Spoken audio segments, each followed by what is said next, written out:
ফিরে 3 বার তাকায় এরকম করে মাথাটা নাড়ালো, মুখে আর কিছু বলে যায়নি। ওদের স্কুলের বারান্দায় দাঁড়ায় আমাকে টাটা দেয়, আম্মু টাটা, তুমি যাও, ভাইয়া আসো না বাসায়, তুমি বাসায় চলে যাও। ওই রুমেই আমার পাখি লেখাপড়া করে, না জানি আমার পাখি কোথায় আছে, আমার পাখি কোথায় আছে, আমি আমার পাখিকে খুঁজে নি, আমার পাখিকে তো আমি আর পাচ্ছি না। বলতেছিল আম্মু আজকে কি রান্না করেছো? আমি বলছি যে রুই মাছ রান্না করছি আর মুরগির মাংস রান্না করেছি, তুমি কি দিয়ে ভাত খাবা?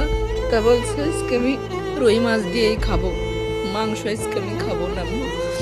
আমি রুই মাছ দিয়ে ওকে ভাত খাওয়াই দিই। তা বলে কি আম্মু আজকে আমার 10 মিনিট একটু মোবাইল দেখতে দাও, পরে আমি ঘুমাবো। বলছি ঠিক আছে, তুমি 10 মিনিট মোবাইল দেখো।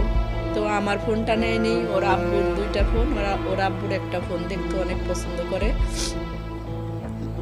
ওই ফোনটা ও ইংলিশ গান, তারপরে টেডি বিয়ার এইগুলো দেখে আর কি, পুতুলের কার্টুনের এইগুলো কার্টুন দেখেও ওইগুলো দেখতেছিল।